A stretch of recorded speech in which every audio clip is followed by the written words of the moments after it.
Hello friends, welcome back to the bench. Thank you very much for joining me. One thing that I always missed, that I didn't have, was lead-free solder. Not lead-free solder, the low melt solder. So what I use normally to reduce the temperature is leaded solder, which works, but in some cases, low melt solder is very necessary.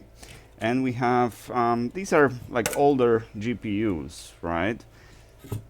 To replace the connector on these, right, which is kind of common on graphics cards, I have to utilize solder, soldering iron, and mixing lead-free solder with leaded solder, right, to reduce the melting point. But now, thanks to generosity of Steven from Rhine Labs, check him out, is also on YouTube. Unfortunately, they're mowing the lawn, so it's going to be a little loud. Sorry about that. But thanks to his generosity, now I have a big bar of low melt solder. The difference between leaded solder and low melt solder is that instead of lead, or no, actually there's also lead in it, so you should use gloves when handling this. But instead of tin, it has bismuth. So it melts at very low temperatures, and we're gonna test it now. Also, to actually use it, right, this is a big bar. It's not very useful in this shape, so we're gonna have to transfer it into a more manageable shape, like a little tiny rods.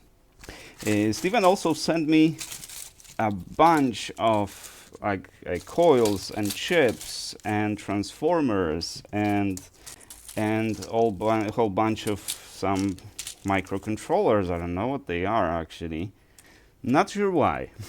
So Steven, let me know. What do you want me to do with these? Because I don't recognize any of these. But the transformers, like this one, right? It's a beefy transformer for its size. Very nice. Let me know, Steven, what do you want me to do with this, and I shall do so. Now, I'm not sure how to do it. I was looking around the shop and looking for some stuff to use. Right, this is what it looks like. It melts at very low temperatures. I think it melts even at, was it below or above water boiling temperature? So very close to water boiling temperature. I think it was like 250 degrees Fahrenheit, something like that. So very low temperatures. So the best way of doing this, I imagine, would be to just put it in some kind of container, put it on the heater, wait for it to liquefy, and then just pour it into a form. But again, I couldn't really find anything. So first thing that I'm gonna try is using an aluminum foil. This is something that I always have in the shop because it's very useful. You can do a lot of stuff with it. And probably melt it on a preheater. Let's see if that's gonna work. If not, I can still use hot air. I can use soldering iron. Temperature is not a problem. Oh, and by the way, I forgot. Look what I got from Steven. A spool of solder. The alloy is SAC 305. I don't know what that is. Typically, I use lead-tin combination, like regular off-the-shelf, standard solder. Nothing crazy. But this one is our SAC 305, and it is lead-free, which is awesome. If it works well, then I would definitely prefer using lead-free solder rather than leaded, right? If it works. Now this one still contains lead, but it melts at very low temperatures. So replacing things like power connectors on GPUs should be a breeze. All right, let's see what we can figure out here. All right, so what I have here is a regular welding electrode.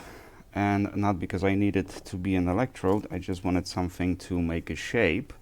So I just basically formed a little tunnel over here, a little groove with aluminum foil.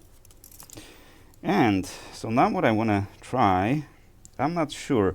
So first I could, the best option would be to melt this completely on the preheater and just pour it. That would be the best option, but I can't find any container that would be sufficient for that. It doesn't have to be very heat resistant material. If we're talking about, I don't know, 130, 140 degrees Celsius. But still, I would like it to be metal, not glass. I do have Pyrex, but it's really big. So let's first let's try this. Let's preheat this a little bit. See what it's gonna do. Actually, I'm gonna put it on a metal so I don't burn my desk. Now, aluminum heats up pretty quickly, but it also dissipates very quickly, the temperature, the heat. So, and if you just preheat it like this, it'll stop being hot very quickly. But let's do that.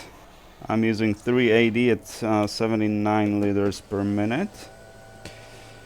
Now I could probably like cut the piece of it, but I'm not sure. So let's get a piece of aluminum.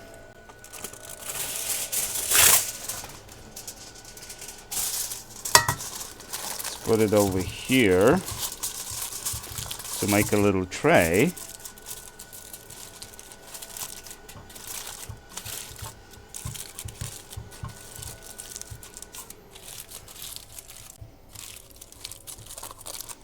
Like this, and let's see what's gonna happen.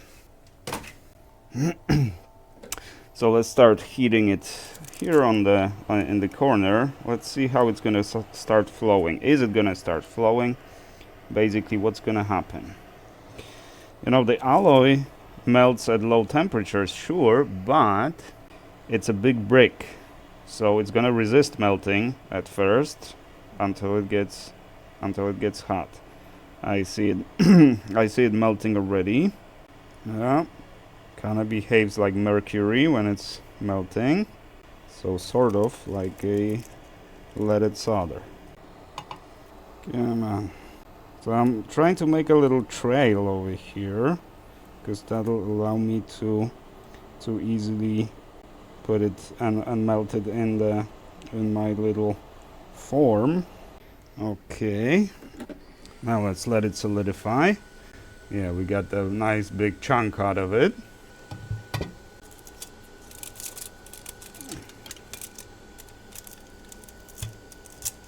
And cools down pretty quickly. It's nice and shiny actually on this side. Interesting. You could make some cool stuff out of it. So now let's put it in the form like this, and see if we can make it flow into a nice little rod. It melts really quickly. When it's small like this, it melts really quickly. But, well, my form is not the best. But what are you gonna do? We're just experimenting here. Alright, let's let it solidify and see what kind of shape we got from this. It's still not solidified. I guess I heated it up a bit too much. Yeah, it's still flowing, which actually is not a bad thing, because now I can make it even thinner.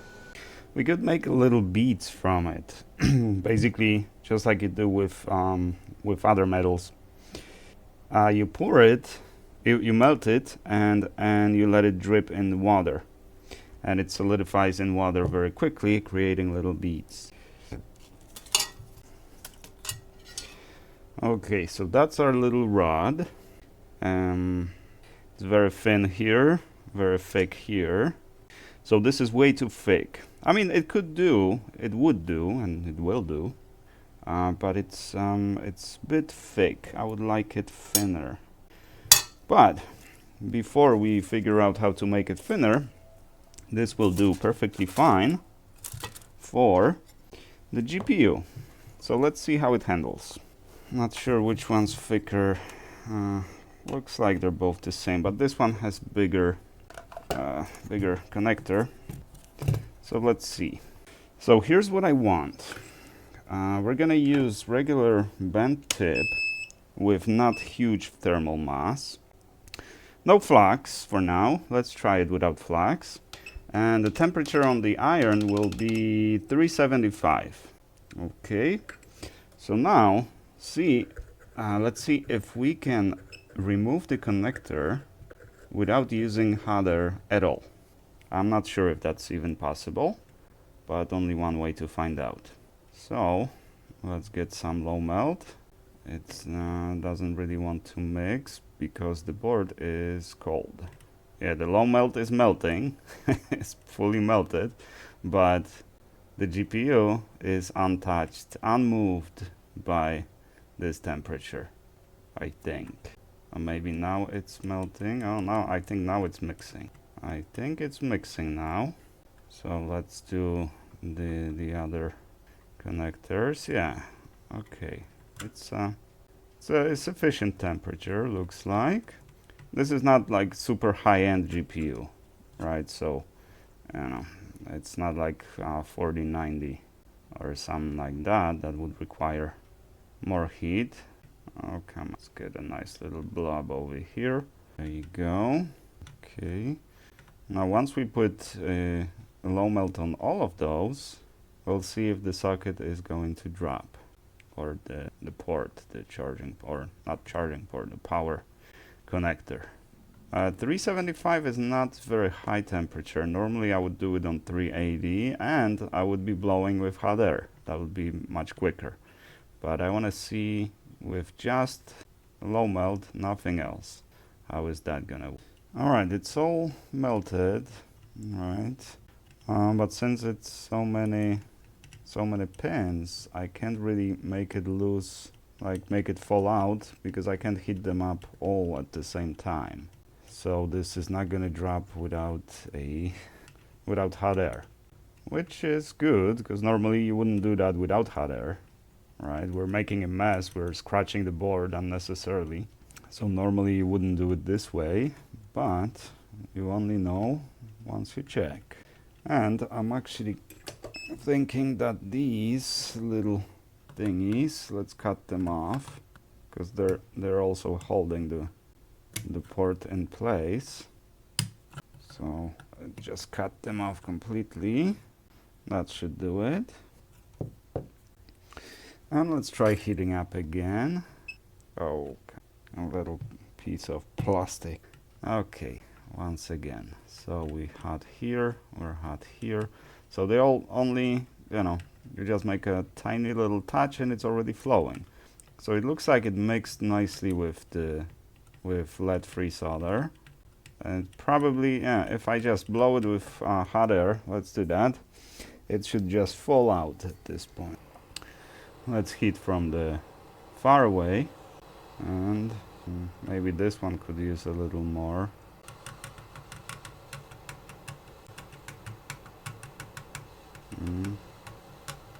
I'm not sure, because this port, it could be fitting snugly, right? Maybe, and that's why it's not falling out yet. Or this little one over here. So let's try this. Let's now put some serum mic on it and try this again. Let's see how the solder flows now. Well, now it flows, yeah. Obviously, normally you wouldn't do it without flux, but we see what a huge difference flux makes.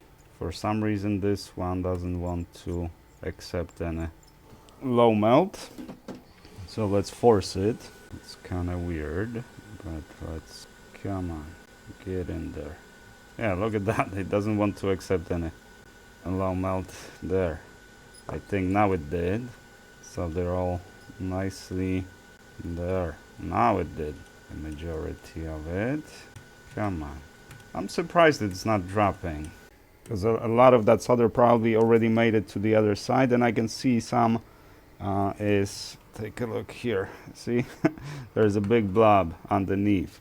So a lot of this solder just flew through the board to the other side, and the port didn't fall by itself. Definitely works better with flux, but I'm surprised. The pins seem a little... Yeah, is it possible that it's glued to the board and that's why it's not falling? But at this temperature, it should. You know, each time we heat up this side, and you know, it should fall a little bit more until it just completely drops. But this one doesn't want to drop. So it might be glued or something. So let's give it a little help in there. Not sure if it was glued or not. Oh, and what is this? Let's see this. Did we pull some pods over here? Because it kind of looks like we pulled some pods, but no, that's just solder. Yeah, so it looks good. So let's try wicking it now. So here's our little blob of mixture of low melt and lead free. Now let's grab some wick.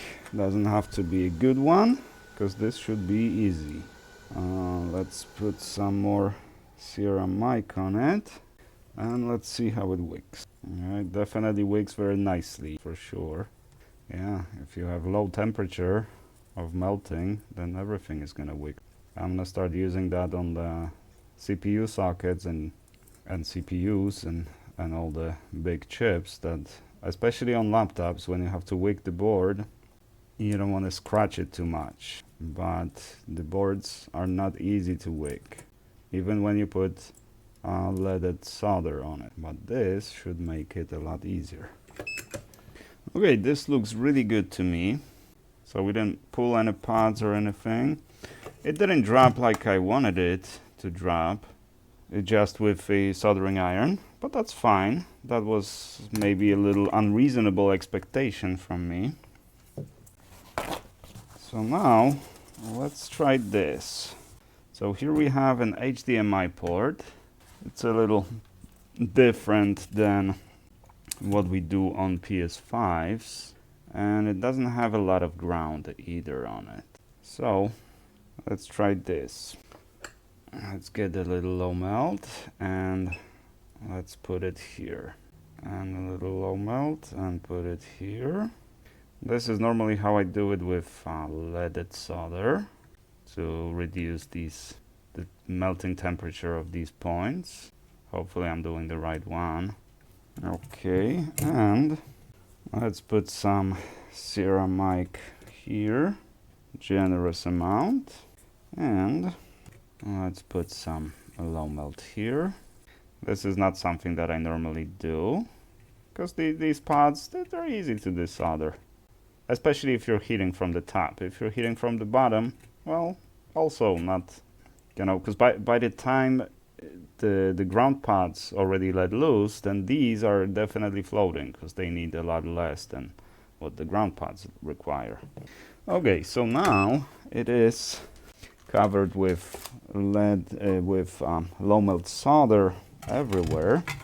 So let's put it on the metal. Let's turn it a little so I can grab it with my tweezers. This one, there. And now let's grab tweezers, right? And let's see, can I do it at 380 at 79 liters per minute? Normally, and with the nozzle. Normally that wouldn't be possible. The ground just wouldn't let loose. But with low melt solder, let's see what we can do. There's a little capacitor there that came from somewhere. Let's see, can we lift it here on this side? Probably not. And let's get this side. The ground won't let loose, so let's put a little bit more on this side, like this. That should improve it. And on this side as well. And some more ceramic. And let's give it some heating again.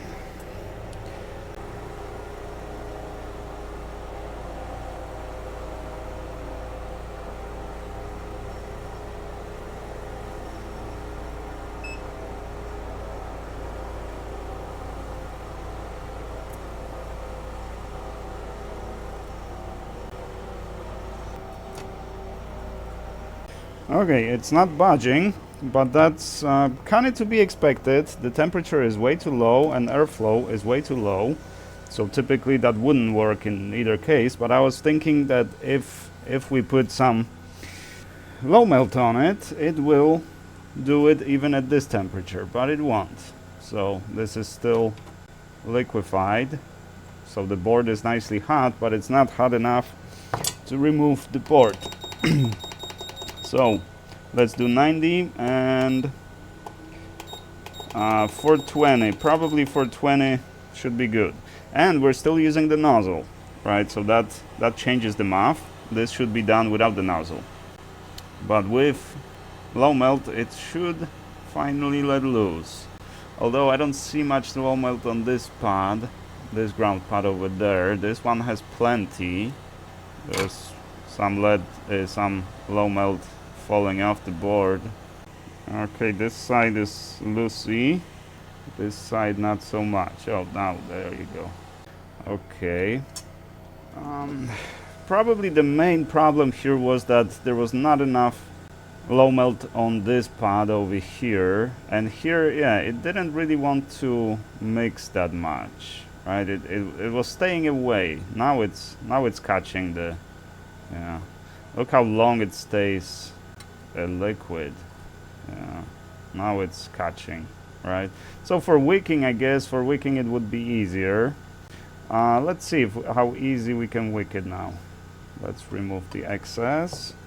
And let's grab a good wick, because why not? There's still plenty of flux on the board, so let's not put any more. Clean the tip, and let's see, how easy will this be? Basically, I want to see a through hole, right? Wicking on just one side. I want to see the hole being completely open. No luck. Yeah, no luck. I think, yeah. So let's try another little. Oh, actually, I can take it from here. Let's soak it in there a little better, and let's try again. Because if I can get the hole clean like easy like this, right? Just put some wick, let it soak in, and the hole is perfectly clean. That's pretty easy. That's what I like to see. But if it doesn't, that's also not a huge deal. You know, we just have to wick it from both sides, and sometimes those holes can give you a problem. Now let's see. Do we have a clean hole? Yeah. Okay. Yeah, the hole is clean. Let's clean it and see how clean it is. As you can see, ceramic cleans pretty much by itself. You just spray alcohol on it and just wait a little. You don't have to wipe it or anything. It'll just dissolve and disappear, leaving the board clean. And the same with Whiskey Tango. Also cleans very easy, but since it contains glycerin to make it more tacky, it's also less sticky. If you don't burn off the glycerin, then some areas might be more difficult to clean, but for the most part it should be easy. Okay, it's clean enough. A link to the flux I'm using is in the description. It's all organic, non-toxic, no clean, practically safe to eat. And this looks very good. Very, very good.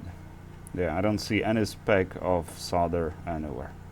Yeah, it's perfectly clean. Yeah, definitely low melt gets the job done. So it didn't work on the first try, right? When I tried to clean it with just a wick. But the second try, I put some more low melt in it, then wick, and it's perfectly clean. So this will save me a lot of time on PlayStations, because cleaning those holes can be a hassle.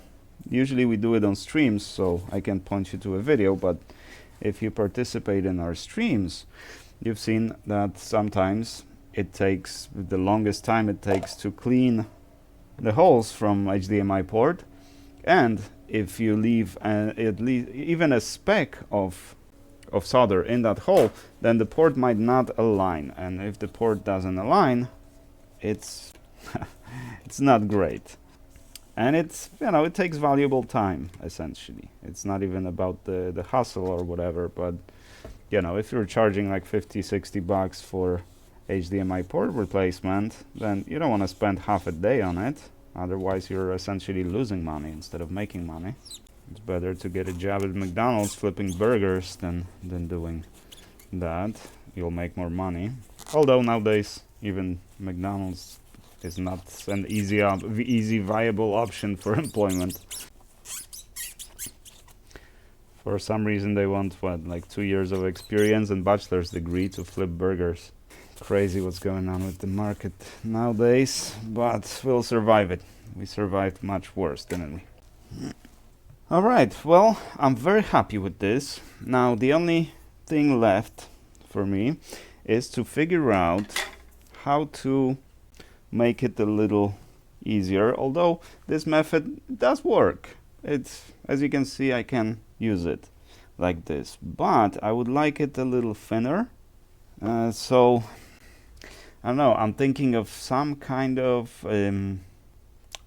tube and pour it into the tube, but then how easy it will be to remove it from the tube. Probably not so much. Or I could do half a tube, right, and pour it in a half a tube, then it'll be, you know, half a rod essentially.